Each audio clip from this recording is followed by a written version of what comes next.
practical advice you'd give me that even can help some other people who want to lead a movement that we need to do at the beginning?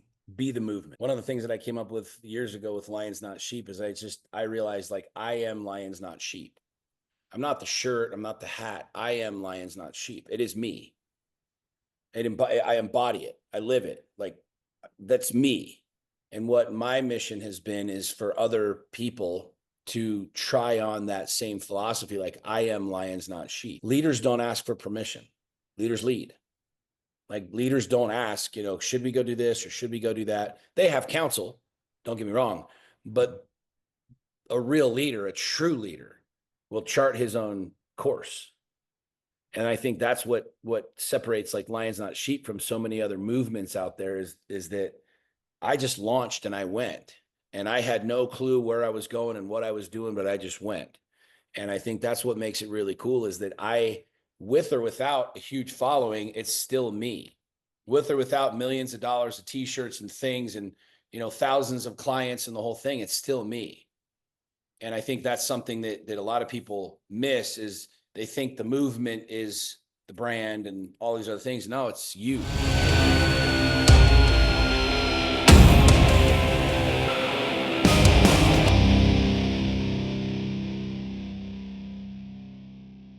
Hey, I'm Dr. Keith Johnson. I help men become dangerously confident in the four main domains of life: spiritually, relationally, physically, and financially. Thank you so much for joining the Dangerous Men Show.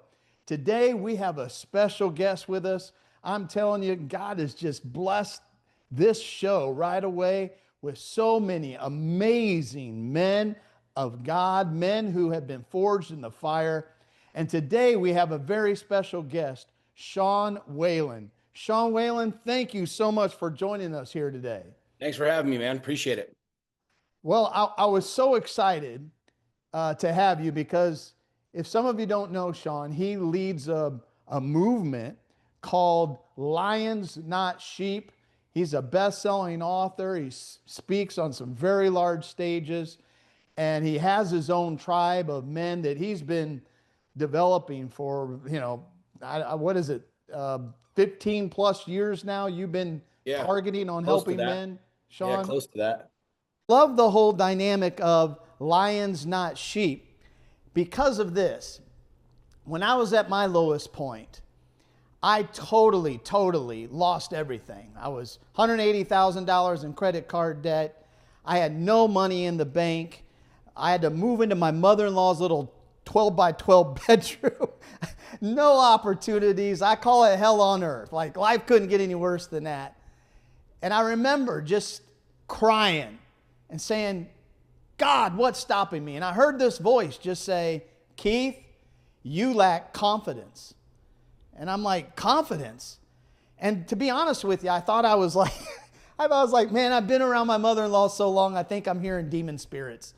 And I said, show me a scripture on that. And I opened my Bible and turned to Hebrews 10, verse 35. It says, therefore, do not cast away your confidence. Not God's confidence. He hasn't lost it. He said, don't cast away your confidence, for it will bring you a great reward. And I thought, wow. And then I heard the voice say, Keith, why is the lion considered the king of the jungle? And I started thinking. And I heard the voice say, is it because he's the biggest animal? I'm like, no. Is it because he's the fastest running animal? I'm like, no. Is it because he's the smartest animal in the jungle? I'm like, no.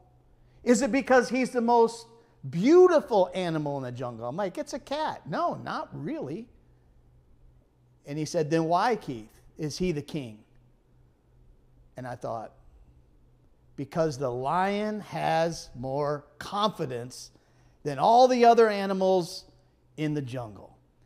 And as soon as I got that revelation, it turned my life around, and I started to realize that if you're going to climb to the top in any profession, no matter what you're doing, confidence is the fuel that you need to take you to the top.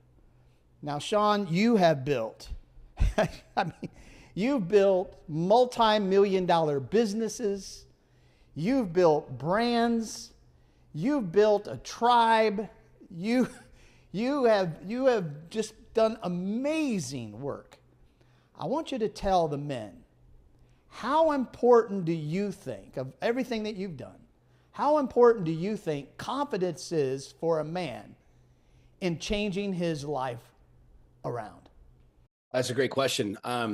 What else is there?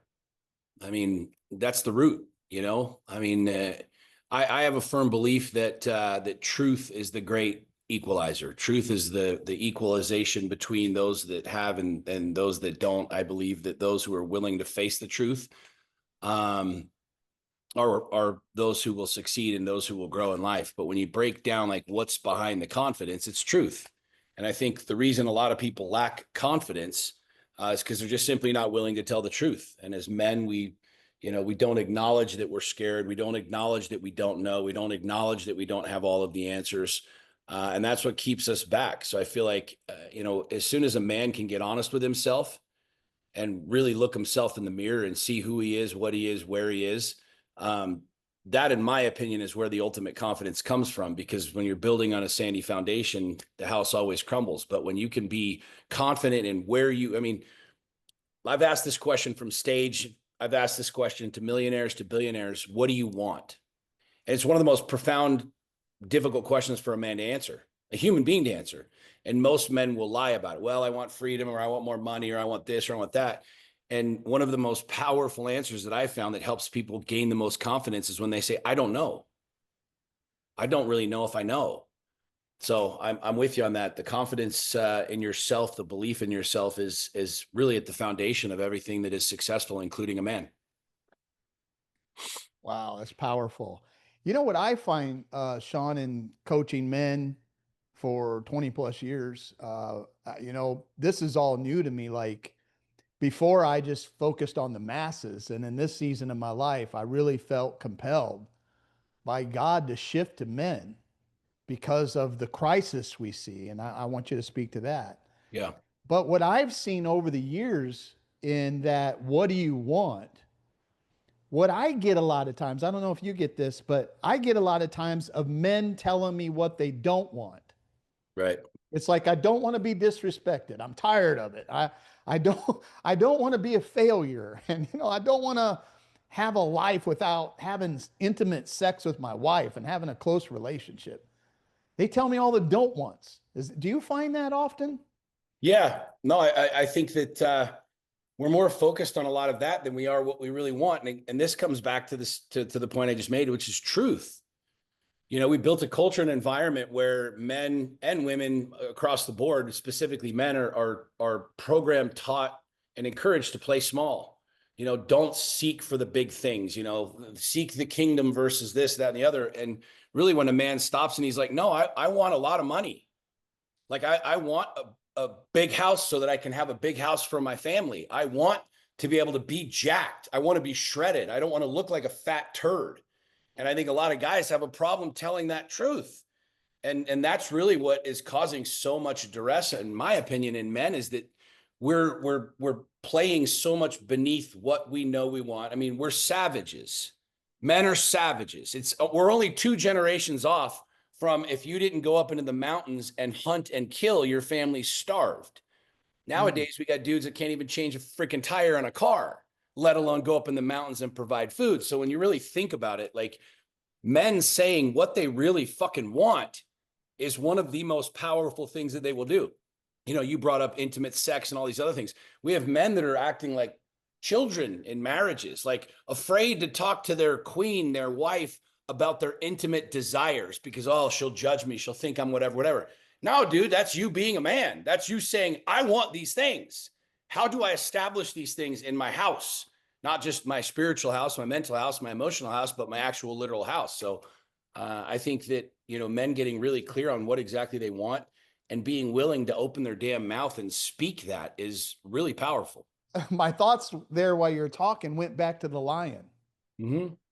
So the lion wakes up in the jungle and the lion doesn't say, oh, I don't know what I want today. And he sure doesn't go to the gazelle and say, can I please eat you?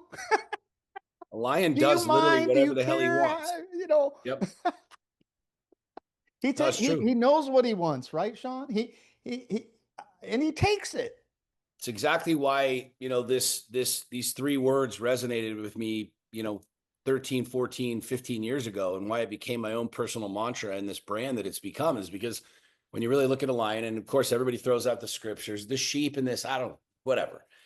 A lion does literally whatever the hell he wants to do.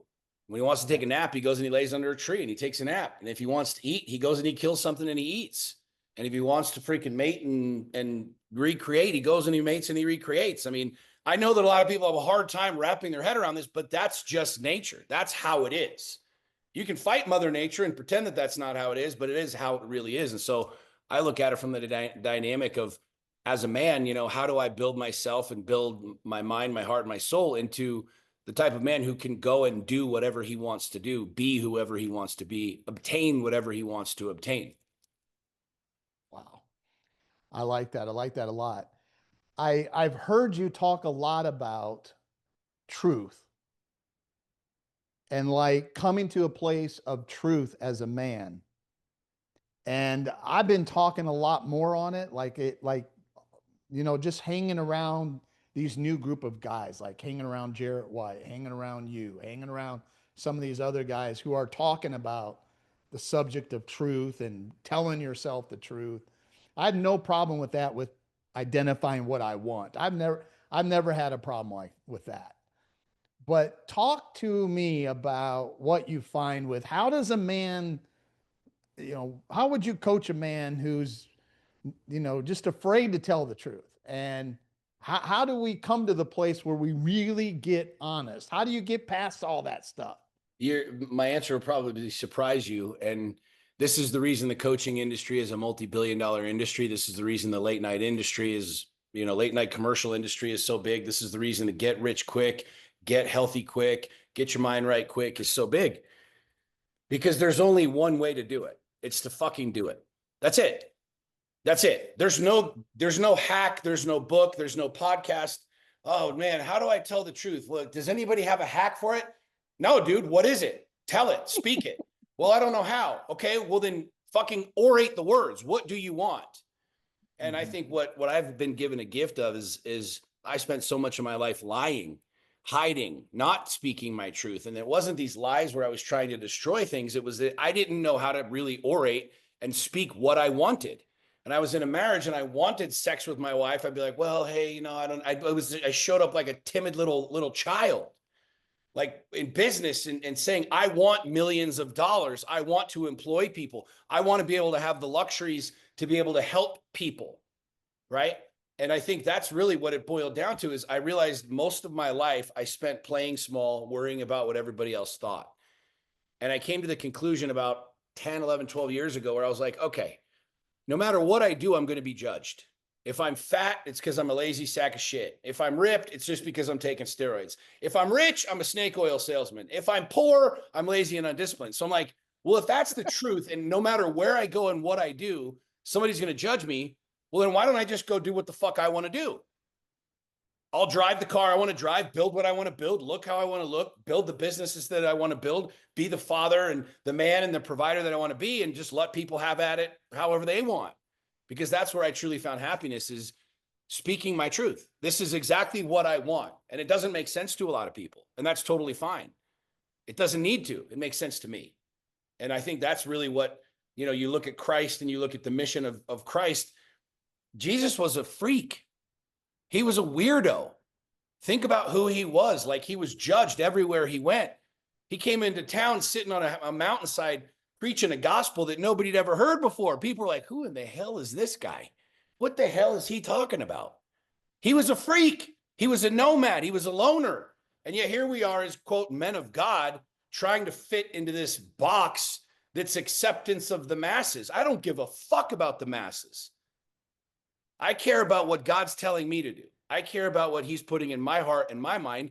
And if a guy really wants to be honest with himself, and you truly are trying to be like Christ, then you should be very comfortable being a freak.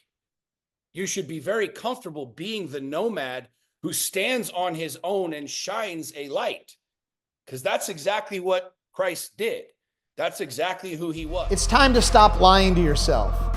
You're not operating at full confidence, and it shows in your body, your bank account, and your relationships. Every man hits that wall eventually, and here's the thing. Confidence is a skill, not some feeling. It's measurable, it's buildable, it's transformational. Take the Dangerous Men Confidence Assessment right now. It's free, takes 2 minutes, and it'll show you exactly where you're strong, where you're being soft, and a plan to fix it. Go to dangerouscoalition.com/score. Don't guess, know. Your next level is waiting, but only if you're dangerous enough to face it and chase it. Because you brought up Jesus, you brought up the Bible. You know, there's so much religious limitations in the minds of people. If it's not like if they're not a church-going people, it's religious mindsets all the way back from, well, when you really study it out, it goes all the way back to Greek theology, and which influenced the Romans then influenced the Protestants spread it all over. And so, but you know what's interesting? When you read the words of Jesus, Jesus never once asked anybody, not one person, what do you need? He never asked anybody what do they need. He always came to a person and said, what do you want? And then he said words like, ask for anything.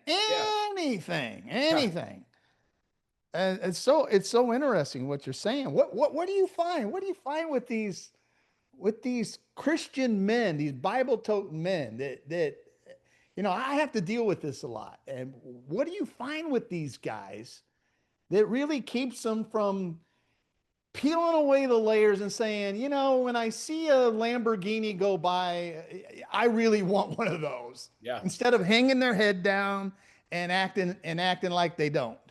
Right. I think that most men are liars. I think that most men have been programmed to lie. And I don't say that. I mean, here's a great way to figure this out. If I said to you, are you a liar? You would probably say no. But then if I said, do you tell the truth in all times and in all places? Most men would probably say no. Why? Because I don't want to offend the people at church or my neighbor or my wife or my boss. And so what you're literally saying is, I'm willing to lie to keep the peace. I'm willing to lie and not tell the truth to be socially acceptable, to be accepted at church, or to not offend people. Jesus offended a lot of people. Jesus Christ offended a lot of people. He pissed a lot of people off, so much so that they killed him. Jesus was literally, he pissed off so many people that they hung him from a cross. And yet here we are as Christian men acting like little baby lambs, little sheep. And I mean, look, I can relate all the scriptures to, well, gee, the Lamb of God, and it's nonsense. It's nonsense, this rhetoric that goes around. At the end of the day, Proverbs, the wicked flee when no man pursueth, but the righteous are bold as a lion. Period. End of fucking story. Does Jesus put ideas in your brain and passion in your soul? If the answer is yes, then go do exactly what he's telling you to do. But Sean, it's weird. I know it's weird. What Jesus did was weird. Go fucking do it. Stop asking, stop talking, stop negotiating. Go fucking do it. Because when he came to the water and the guys were fishing, what did he say? He said a very simple message. Come follow me. Come follow me. Not, hey, Joseph, how's your schedule look? How you looking? You good? How till next week, tomorrow? The guys didn't get out of the water and go, oh shit, you know what, Jesus, I got dinner and soccer practice. I'll hit you up tomorrow. Let's see where we go from here. No, he said, come follow me. And he turned around and he walked away. And you have two choices as a man. Follow or not. That's it. It's that simple. There's no negotiation with this. And I don't care if you're Mormon, Catholic, Baptist, Protestant, it doesn't matter. This is the message. This is the call. So lies keep us in bondage. Is that what you're saying? I mean, that's exactly what it seems to be for me. Yeah. I mean, I'm a God-fearing guy. I don't subscribe to any particular religion. I'm very spiritual. I know the Bible forward and backwards. I've read the Bhagavad Gita, the Quran, the Book of Mormon. I read it all. And at the end of the day, like, wow, put your candle on top of the bushel, not underneath it. Put it on the housetop. That's it. That's the call. And I think that's the real challenge for a man is who do I have to become to be able to be just like Jesus? Because isn't that what we're all after? Aren't the little kids' songs and the hymns every single Sunday and the books and the things that isn't the entire message of modern Christianity? Come follow me. Be like Jesus. If the answer is yes, then go be like him. And that means, and I know you've had you've had plenty of it. So that means you got to be willing to be loved and you got to be willing to be deeply hated. Correct. And correct. Don't you think most guys try to play both sides? Yeah. And they just 100%. try to play, I'm trying to just get everybody to like me. And I see a lot of speakers, a lot of authors, a lot of pastors, preachers. I see so many of them trying to fit in this little tiny box and trying to make sure they say just the right things. I know the pressure of that, Sean. Like to be really honest with you, man, be truthful. If I told the truth on this broadcast, I've probably spent 20 years of my life with thoughts that were never shared because I knew that if I shared these thoughts, I would be ostracized, I would be attacked, people would disconnect from me. And so I kept silent on a lot of things. And it's only been, Sean, like within the last 2 years. And it's almost like for me, it's like I'm growing into it, Sean. I can't explain it. It's like I'm walking your whole concept of being a free man. It's like I'm walking slowly out of the shackles. Like it's not easy. It's not easy to really, I mean, a lot of you guys talk like that, but it's not as easy as you think.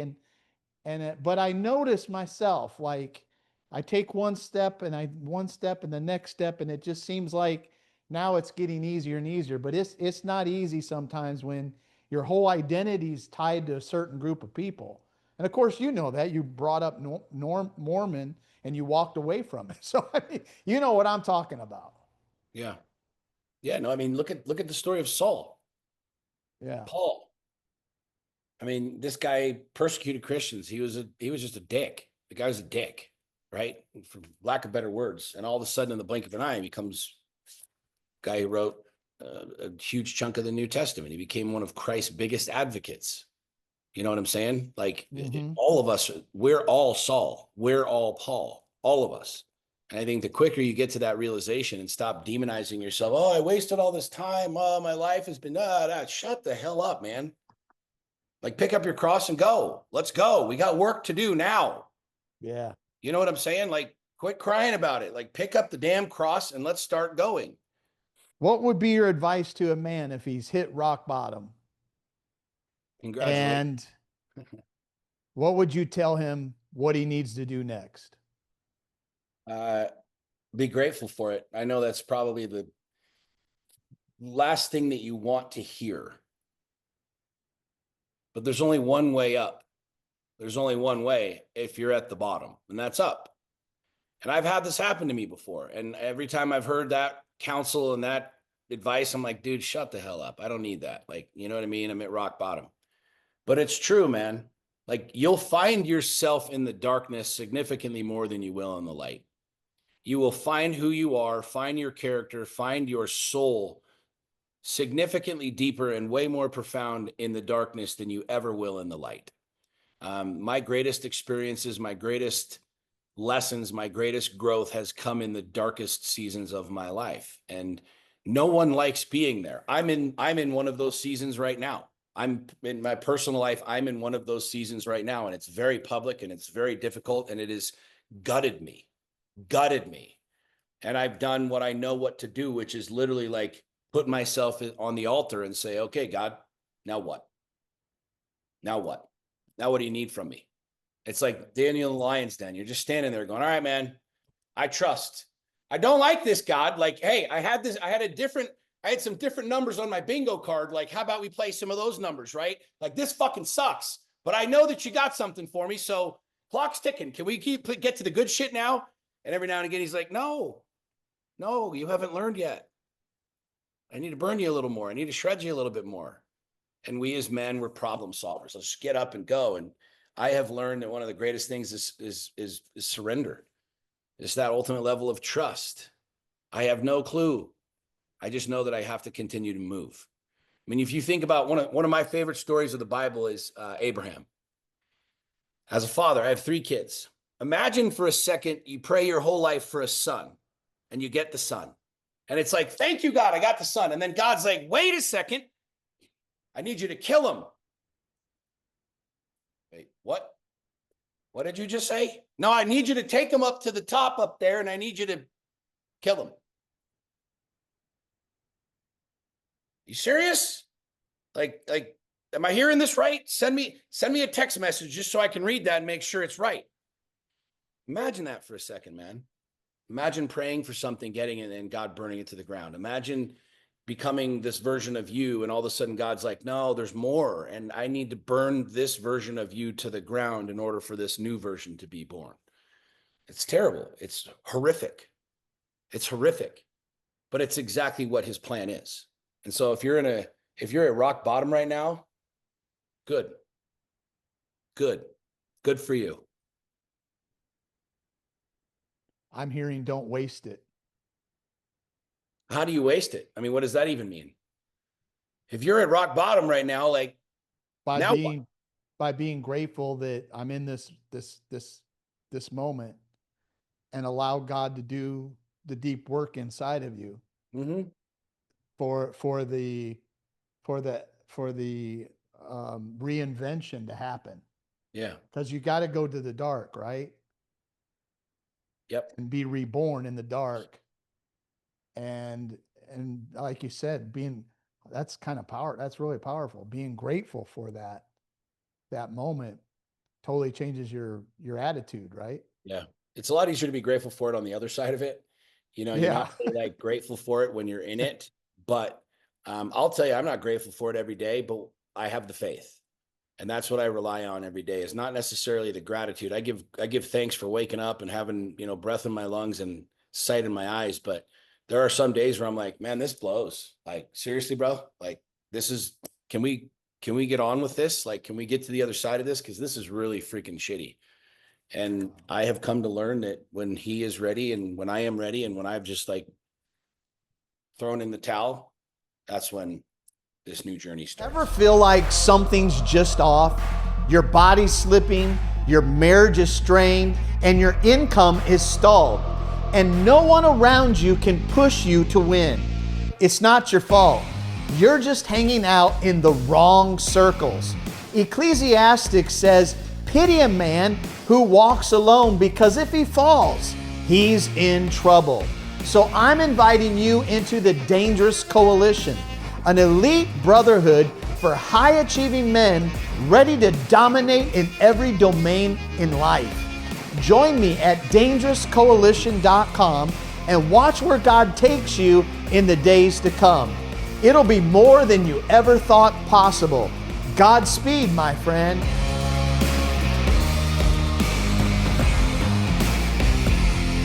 Why does the world need dangerous men today? In your mind?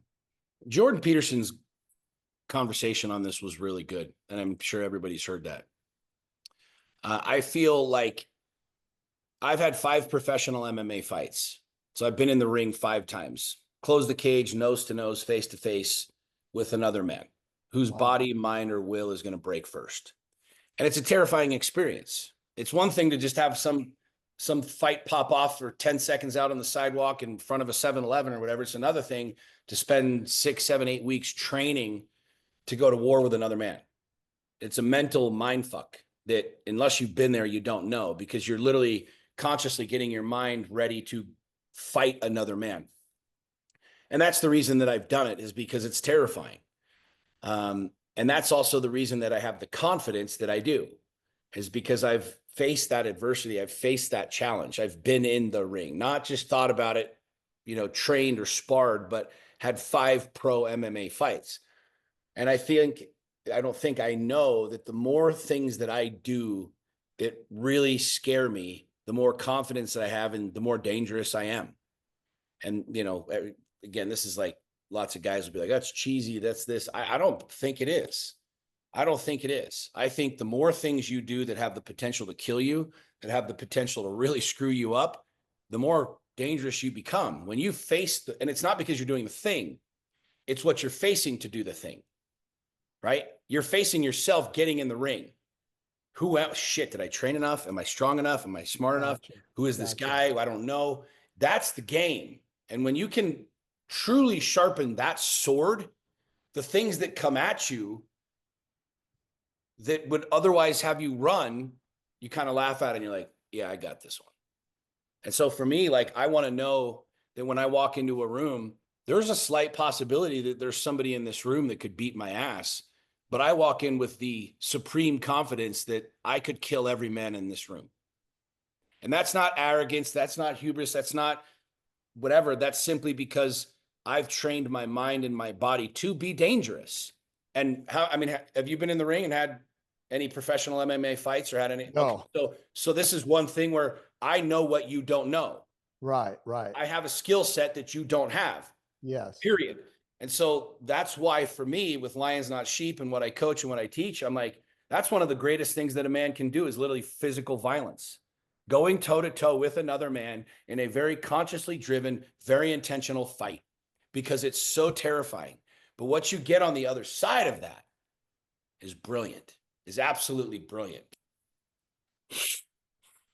No, I have been in a few fights back in my younger days. Everybody has. We've all had those.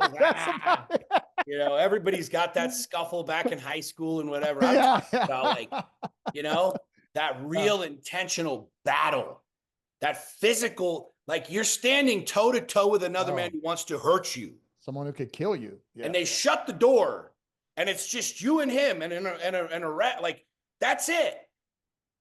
There's no timeouts. There's no, hey, my mom's calling. Hang on, I'm out of breath. I got to take a break. That's it.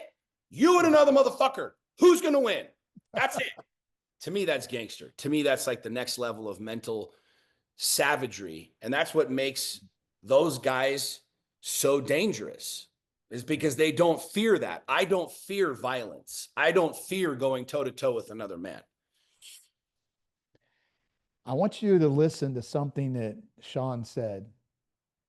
And if you didn't catch it, but it was powerful. In his mind, he said, I think. And then he said, no, I know. He'll say, so confidence, guys, is not positive thinking. I want to say that again. Confidence is not positive thinking. Confidence is an internal knowing. When you know, you become a force. And that was a very powerful moment you witnessed with Sean, in seeing that he has so much confidence, he's willing to walk into a room and not be afraid of anybody because he knows that he can take them out. Yeah. But I'm also smart enough to know that there are significantly more formidable opponents out there than me. So that's the beauty of that dance, of knowing, hey, I have the confidence and the skill set, but I'm also smart enough to know I can't beat everybody. You know what I mean? So that's where you get to really understand the battles and where to pick them and who to pick them with and what to do and how to do it. Sean, how do you see that in, being a dangerous man and creating attraction to your wife? See, I think women are attracted to a dangerous man. Mhm. And I think the men who are sheep, this is why we got a lot of the problems we have in marriages is that women really want a dangerous man. But now we got a bunch of men who are sheep. Yeah. And women are leaving men left and right today. It's crazy. Yeah. How do you look at that? Um, I think that there's a massive disconnect in marriage and in connection and in union at this point in time, simply because we haven't learned how to communicate honestly. I think at the root of all of it, I mean, war doesn't start for any other reason than a lack of communication or missed communication. Wars also are only resolved through communication. So when you really think about that disconnect, I think that there's a lot of men that are scared to step up and lead. There's a lot of men that are scared to step up into that place of power. And there's a lot of ego in that. Am I doing this out of ego? Like, what are my friends going to say? What about this? What about that? And so we play small. We're playing as men to not offend people, not hurt people. And at the end of the day, I mean, there's no doubt that women are attracted to a man that can physically protect her. There's no doubt that women are attracted to being protected physically, emotionally, spiritually, the whole thing. But I think that's that game that most men are afraid to play. Who do I have to become? How do I surround myself with other men? How do I go deeper into this gauntlet to truly understand what's capable and possible inside of me? Which is why most men that avoid this work, that avoid themselves, that avoid their ego, they avoid the violence, they end up being in this perpetual cycle of depression and anxiety and fear. And I think, deep down, most women, that's probably the most important thing, is they want to be protected. Right. You know what I'm saying? Protection and provision. Right. Right. One of the most challenging things that for me in this whole communication piece, I've been married for 34 years. That's awesome. Congrats. Thanks. And, listening to you, listen to Garrett, listen to some of you guys, you really helped free me up in a lot of ways. And I appreciate you. But one of the things is like telling my wife the truth and really communicating with her. I mean, 34 years of marriage, and for the first time 2 years ago, I had the courage to ask my wife, hey, in the bedroom, hey, what brings you pleasure? Like, what do you want me to do to you that'll make you feel good? And Sean, it was so weird. I was so scared to ask her that question. I can't even explain it. It's like, uh, wow, I didn't understand why. But when I asked her, she comes back and says, I just want you to rub my feet. I get turned on when you rub my feet. I'm like, rub your feet? You mean I've been buying you flowers, taking you out on dates, buying you this, buying you that, buying you Mercedes, buying you this, and all you want me to do? Yeah. Rub your feet. It's wild, huh? It's wild. I'm like, so hey, brother, there's a whole lot of feet rubbing going on over here in the Johnson's that's house. great. And you're getting laid, and it's great. Everybody's winning. She's winning. You're winning. We're all winning. Yeah, it's Yeah. crazy. But it was also hard for me when you talk about telling the truth. I remember I was coming to this and I knew I needed to tell her some things I was unhappy about. And I was like, God, you got to just make an opportunity for this. One night, all the lights shut off. We're sitting on the couch. And I said, wow, here's my moment. And I just told her the truth. And then that opened her up to start telling me the truth about how she had felt about me traveling all these years and all this kind of stuff. And it was such a healing moment. But it took us all those years. And I think you're so on to this is so on about getting to the place of truth and communicating it and having the courage. Because there is just like that something like that holds us back as men. Yeah. I agree. So good. Hey, I got a question for you. We dangerous men's movement. We only got 4 minutes. This is new, brand new. You know, we just launched this podcast. I think you're my sixth or seventh guest, and we're really working to help empower men to be confident. Because in my mind, you become dangerous. The first step is when you become a confident man. What advice would you give me? Like 3 things as we're beginning this movement and empowering men to have more confidence so they can dominate the 4 domains of life. What are some practical advice you'd give me that even can help some other people who want to lead a movement that we need to do at the beginning? Be the movement. Be the movement. One of the things that I came up with years ago with Lions Not Sheep is I realized like I am lions, not sheep. I'm not the shirt. I'm not the hat. I am lions, not sheep. It is me. I embody it. I live it. Like that's me. And what my mission has been is for other people to try on that same philosophy. Like I am lions, not sheep. Leaders don't ask for permission. Leaders lead. Like leaders don't ask, should we go do this or should we go do that? They have counsel. Don't get me wrong. But a real leader, a true leader, will chart his own course. And I think that's what separates like Lions Not Sheep from so many other movements out there is that I just launched and I went. And I had no clue where I was going and what I was doing, but I just went. And I think that's what makes it really cool is that with or without a huge following, it's still me. With or without millions of dollars of t-shirts and things and, thousands of clients and the whole thing, it's still me.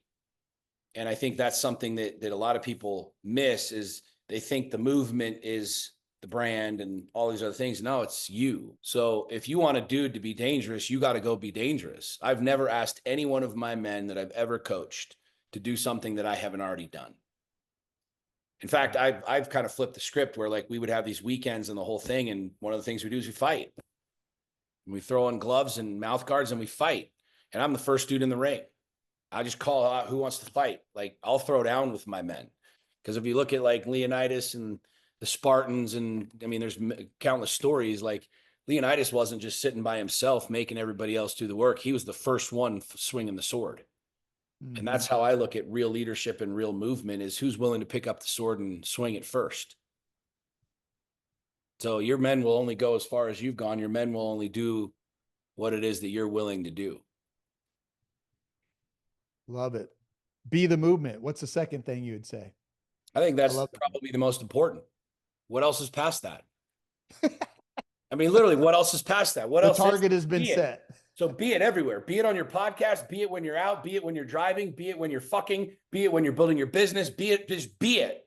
There's nothing else to it. All of the buttons and the things and the click funnels and sales and ads, that's simple. That's easy. But like I built a massive tribe literally with my cell phone just showing people my life. I've made millions of dollars with the most generic, janky website there is. I don't run huge ads. I've never run a single ad to my coaching group, The Lion's Den. Not one. 51,000 people. Millions of dollars of revenue. Not one ad. Not $1, not one ad. How? Wow. How? It's because I just literally led. I just kept sharing and sharing and sharing and sharing and shining and shining and shining. And finally people are like, all right, dude, what are you doing, bro? Like, I got to get in this. I want in. And I think that's what separates me from a lot of other men and our movement from a lot of other movements is that I don't have anything else other than being the movement. And if I need click funnels, I call somebody who knows click funnels. If I got to run ads, I just call somebody who knows how to run ads. But you can run shitty ads and get nothing. Or you can build a real freaking movement where people can see your life, observe what you're doing, and be part of it. Talk to me about the early startup with Lions and Not Sheep and what you did, like the first 5 things that you did every day to launch the movement. I just started sharing online. That's literally it. I mean, I started it and I wrote the 3 words, Lions Not Sheep, on my bathroom mirror. And they were on my bathroom mirror for 2 years before t-shirts ever existed or coaching ever existed. It became my own personal mantra. It became my resurrection of sorts. And I just started sharing online. I just picked up my phone and I just started talking. I just started sharing. I just started sharing it all, you know, and that's the thing. I had no green screen. I didn't have a fancy studio. I mean, shit, I'm still sitting in the kitchen in my house right now, you know. I didn't have any of that stuff, and I didn't want any of that stuff. I just wanted to be real and just share and be real. And that's what I did. And I just kept doing it and doing it and doing it. And while everybody's chasing a new fad and a new thing and I just kept doing it. And, you know, 10, 11, 12 years later, 1 billion views of my videos online, hundreds of millions of people engaging, you know, a 8-figure coaching business. Like that's been the same model since day one. I haven't changed it at all. I keep doing the same thing every single day. That's what's worked for me. What's been the most impactful book you've ever read, Sean? As a Man Thinketh by James Allen. Yeah. If I was stranded on an island, I'd love to say my own book, but I was stranded on an island, that's the only book I want. So you want to be a king? Well, being a king isn't about your ego. It's about serving your brothers. Because real leaders don't just sit there while their brothers suffer in silence. You've got guys in your circle in bad marriages, broke as a joke, drifting spiritually, and letting their bodies go. You know who they are. You probably thought of a few as I was saying that. So here's your next move. Hit the share and get 5 of them to join this men's movement. Because if you're really a king, you won't just rise alone, you'll bring your brothers with you.